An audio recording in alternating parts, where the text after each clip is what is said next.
Everybody, Ralph Havens here, and today I'm actually doing my my Facebook Live. I'm doing it as a YouTube thing because my Facebook kept having an issue. So welcome. It's Saturday morning here in the Pacific Northwest, up by Mount Baker, and we're about to head into Bellingham in a few hours. The sun's not even up yet, but I wanted to get this one out because today during my meditation. Some things kind of struck me. I years ago, and my name is Ralph Havens. I'm with autoimmuneanswers.com and helping people get healthy, happy, and whole. And one of the things that I love doing is on Fridays, we go to our favorite cafe out here by the mountain, by Mountain Baker. And me and Ben and and Baden, we go hang out, and Jen gets to do some work. And so we were talking to somebody who has a business, and she does really well, and she does all these things for all the right reasons, and really serves people really well. But she was telling me that she has this issue that she loves doing the work, and she loves helping people out with what she does, but she hates doing the invoices. She hates asking for the money, and so she'll sit there and have invoices piled up and not collect her money, even though she's done the work.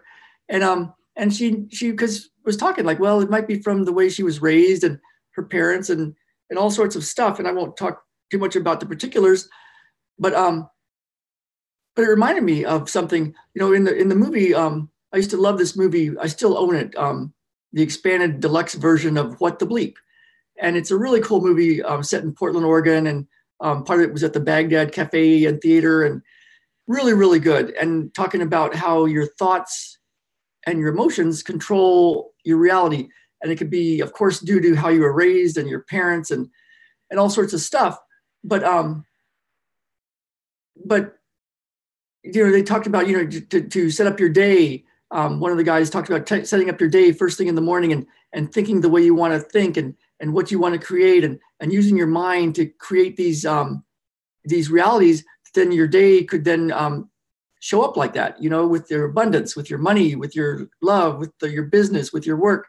And so you would wake up, and he was talking about using your mind to think about how you want to create your life, and then notice how it just magically shows up in the universe. And I love that idea. It kind of made some sense to me, but for years I tried to do that, and it worked a little bit. And, there's the movies like The Secret, and they talk about the same thing, like, how you think and how you believe is the thing.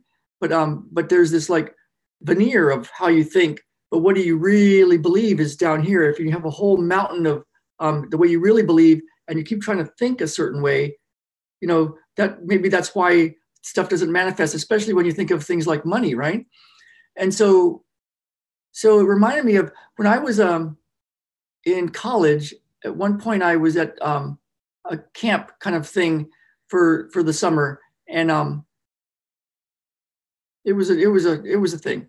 And so part of it was I was working. I went and worked. There was a place that was building apartments next to where we were staying, and I went and became an apprentice, a helper person for a group of painters. So I was getting paid $147, I believe, something like that, a week. And they were telling me what to do, and then I was doing the caulking and prep work and all this stuff. And I got paid $147 every week. And I finally, it was so uncomfortable because I didn't think I was worth it. I didn't think I was worth $147 a week to work 40 hours a week. This was back in the late 70s, but I didn't think I was worth it. And so it was so uncomfortable that I actually quit. And I told the guys, yeah, I'm going to quit. And they're like, come on, Ralph, you do really good work. We really need you. And I was like, I thought they were kind of lying. I thought, oh, come on, yeah. And I felt so uncomfortable. I just quit. I said, no, I got to quit. And I went and worked for much less, if you can imagine that, at a YMCA day camp for kids. And there I felt comfortable with the amount of money I was getting and what I was doing. And that was interesting. And when I was a kid, I wanted to be a veterinarian. And there was a veterinarian in town in Del Rio, Texas. And there was, so I thought, I'll go see if I can work there. But there was another guy, somebody I knew from high school, that already had the job there. And my dad said something, my stepdad said that I needed to go work there for free and show this guy that I was worth something. And so I think part of my beliefs were definitely related to my dad, and much more than that, and his ideas around money. But I worked for free for a summer. And I think the guy finally felt kind of bad about me working so darn hard all summer long and not making any money, that at the very end, he started paying me a little bit, I think $50 a week or something. I don't even remember. But so maybe those things started to shape my ideas around money. And, I've had more than just one person. I had a client once that had a hard time invoicing his clients. He did a lot of computer work and really good work for clients, but he wouldn't go collect the money. It would just sit there. And I look back on it now and I think, God, I should have just, like, during one of the sessions just said, hey man, go do your invoices now during the session. Cause he just wasn't doing it. He couldn't do it. And so when you think of your self-worth and the money thing, and this idea of, like, in the What the Bleep movie, those guys talk about, using your thoughts to change these kind of beliefs.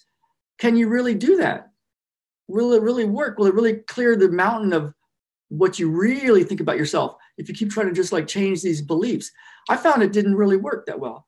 It worked a little, but it didn't. And so I found something else that I feel is working way, way better instantaneously. And I'm going to get that to you. I've been talking about this PDF and video that I have for you of a way to go deep into the core of what's really holding that belief in place. It's not a thought. It's not even an emotion. It's not even really the past, although the past set it up. But there's a way to clear it without having to go through all the thoughts and trying to fix the past or something. So I want to get that to you. It's ralphhavens.com/enlighten up. So go grab that PDF and video. But I want to I'll tell you another piece to this, because there's another piece. And when we were up here in the Pacific Northwest, and our life got really disrupted, and now we were up here and we were having all sorts of hardship and blowing through all sorts of cash and trying to figure out how to make my healing work a business again. It had worked in a certain way in San Diego, and now we were doing it. We wanted to do it more online and more with distance healing stuff and people from all over the world. And we knew I could do the work, but how to get the people to know I was here. And so I interviewed a lot of coaches. I sat with them over the internet for an hour or more, a bunch of them, to see who was my person. Jen and I knew that we had to do something. We didn't know how to do this business part of the whole thing. And so I'd lowered my rates when I moved to Bellingham, because when I moved to Bellingham, I had interviewed a bunch of practitioners here, and their rates were way lower than San Diego. Startlingly, they were really freaking low. And I'm like, what the hell, man? And I thought, well, I guess if I'm going to compete here, I got to kind of bring my rates down to their level, right? So I had done that, but I wasn't getting any busier.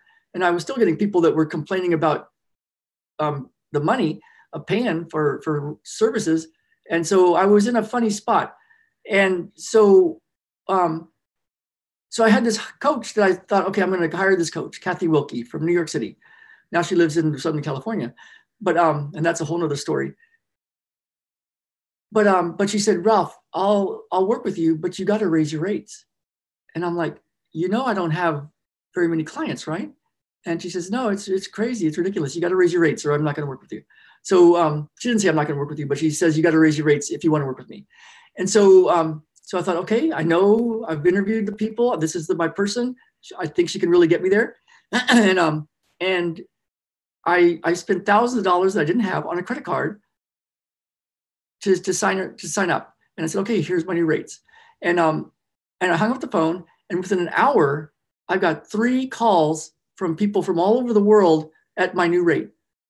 And I thought, oh, thank you, God. That's a good sign. And she doubled our income and our impact over the course of about 9 months. And then since then, it's gone even better. And I've been able to get my work out to the world and do what I do and support my family. And so what I think this other piece is I want to get you the PDF and the video of the deep inner game work to clear the what's really controlling the beliefs and the thoughts and the emotions. The real core thing, and clear that. So, you can go to ralphhavens.com/enlighten up and get that. But there's another piece. You can meditate all you want and you can do deep inner work all you want. But I think there's something else. The universe knows if you're serious or not. It knows if you're serious or not, right? And what I found is when I jumped, when I went ahead and put my money in the game, paid my money and said, hey, you know what? I'm in. I don't know what's next. I don't know how to do this. All I know is the next step is I'm in. When I did stuff like that, when I went for it, when I took a chance, when I did things that made me nervous, when I was like, oh my God, I don't know what I'm going to do, but I've got to do this thing. And then I went for it. And for me, it was getting coaching. I've had about 5 coaches over the last 3 years or so. And each one has had a big impact and help on me. And each time I had to spend a lot of money. And it wasn't money that we had a lot of times. In fact, it was money that was saved for other things. But I did it. And that was my version of showing the universe, I'm in. I'm serious. I'm really serious. I've got some actual skin in the freaking game, man. I got some skin in the game. And I think that is the thing that is missed in a lot of these movies like What the Bleep or The Secret. There's this carrot that's dangled in front of people, that if you think pretty thoughts, you'll magically get what you want. And it could happen, right? But what I found is if you think good thoughts, positive thoughts, affirmations, you clear this inner stuff, the inner stuff, the dad stuff, the mom stuff, the way you were raised stuff, the stuff that makes it so that when you talk to CEOs to get your work out to the world and to develop your business with a big company, that all that inner angst that shows up, you clear that stuff so that they hear you and they listen to you and they go with what you have to say. And then you show the universe you're in. And in whatever version that is, you go for it. And when you go for it, it's got to be a really going for it, right? Like it can't be just like, yeah, I going for it. It's like, you got to actually go for it. Let's get real. You got to go for it. You got to make it where it's like the universe says, wow, they freaking jumped. They freaking jumped. I'm not going to recommend people do this next part, but it's a story in a book called Autobiography of a Yogi. And Yogananda, Paramahansa Yogananda, has an amazing place in San Diego County called the Self-Realization Fellowship. And his story in that book is incredible, incredible. He brought yoga to the world, to the US. And he tells a story of somebody that I believe it's a true story, but it's a fantastical story of Babaji. And one of Yogananda's teacher was this guy, I don't pronounce his name right, Yukata Sawarji. And his teacher was a guy named Lahiri Mahasaya. And Lahiri Mahasaya went up a mountain in the Himalayas, and this guy Babaji showed up. And he was searching for Babaji. And Babaji is what Yogananda says is an immortal being. He has chosen to be here on earth in a physical form, but all the time. He doesn't die. And that's a funny story, right? It's crazy. But that's the story. And so, and I forgot the exact particulars of this part of it, but the basic idea is somebody walked all the way up to talk to Babaji and wanted to be part of his tribe. I guess there's a little group of them up there that are doing this, and they pop in and out of existence. They'll supposedly all of a sudden pop into existence and be somebody washing somebody's feet in India, just smiling. And Yogananda would be like, oh my God. Or it was either Lahiri, his teacher, or one of them would be like, wow, there's Babaji. And he's just smiling, washing somebody's feet, and then he's gone. And so he popped in and out of existence, supposedly. And so this guy wanted that kind of enlightenment, and he wanted to live forever. So he went up to the top of the mountain and asked Babaji, I've come all this way. I want to be with you. I want to do whatever you say, be with you. I've come to be enlightened, that sort of thing. And Babaji said, I have nothing for you. I have nothing for you. I could do nothing for you. And the guy instantly, without thinking, jumped off the cliff and killed himself. And so then Babaji and his group went down there and resurrected him. This is the story. And then the guy could live eternal life, eternal love with Babaji in that sort of scenario. Now, maybe it's a totally fantastical story, but it's the idea that that guy was all in. That guy was all in. He jumped. And so, in our version, it can feel kind of like that, right? Like taking a chance on your life, on your own life. And so what I found for myself is when those opportunities showed up, and they showed up as challenges and hardship and extreme tough times, there was a moment in time to make a decision and do something in the physical world, not just meditate, not just think thoughts. And I know I'm being kind of like a little hard today, but it's like sometimes I know I needed a stick, like I needed some kind of like oomph. There was a time, I'm going on and on today, but I really want to get this out for you because it showed up in such a big way when I came from such a place with shame and severe shame, things that were done in our family that are not supposed to be done to little boys or little girls, and caused a lot of shame and a lot of self-judgment and a lot of self-worth issues. And it showed up in all sorts of ways, and especially showed up in money ways and abundance ways. And even though I built a successful business in San Diego, it came crumbling down, and my health came crumbling down. And I was going down a path of failing yet again, kind of like my whole generational past. And of course it was due to the past and my family upbringing and my stepdad and all that stuff. But I kept pushing through it, right? Like I built a successful business in San Diego, and I got some coaching and tried to work through it, and it worked. But then it came crumbling down again. And then I came to Bellingham, and it thought we had a certain life set up, and then it fell apart. And so then I had to really try to work really hard. And I was used to working really hard for stuff. And I was also used to trying to think really good thoughts, but it was starting to get really hard to think really good thoughts until I found this way to shift this deep inner work. And along the way, I found that when I showed the universe I was all in by putting some real skin in the game, and for me, it was money to get help with coaching, it made a big difference. When I was after college, I didn't get a regular job, and I ended up working in a restaurant, and I was working as a busboy, and a guy in the back of the kitchen. And I finally was like, man, the waiters and waitresses make a lot of money here. I want to work there. So I told the boss, I was going to go to Houston if they didn't bring me up to be a waiter. And so they said, okay, Ralph, we really like you. We really want to keep you. So you can be a waiter. So there I was on my first day driving into Hill Seafood in Bryan, Texas.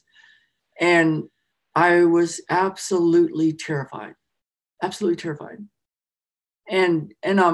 it's because I remembered the conversation.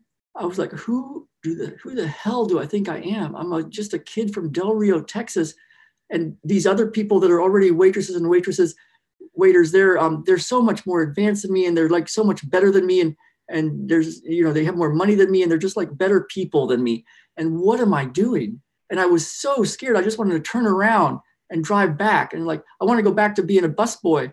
And I had a degree from Texas A&M, and I wanted to go be a busboy because it was such an inner angst about going and doing something and making money. This could make me a lot of money back in those days. And I just toughed it out. I showed up, and it was so stressful, and it was so busy, and I was trying so hard, and I did a pretty good job. And afterwards, the waiters were like, good job, Ralph. I think they could tell I was like so stressed. And over time, it became a thing where I got really good at it, and I was very comfortable doing that. So you can work through it, right? You can work through it. But what I found is there's a shortcut, and that's what I want to get you. So a way to clear this deep inner stuff without having to go through the thoughts and the emotions and the story, but really go clear it and then a way to jump and your version of jumping. So if you want information about that, go grab it. I'm giving you a PDF and a free video on it, an hour-long video session, and a free PDF describing some of this. And there's more information after that at Ralph Havens. That's my name, ralphhavens.com/enlighten up. And I know it's a long one. I'm going to put this on Facebook too. And I hope this helps you. So let me know if this helps you, if it makes sense. Let me know if it irritates you. Let me know what's going on. And let's get out there and live. Let's really live. All right, bye. Bye, everybody.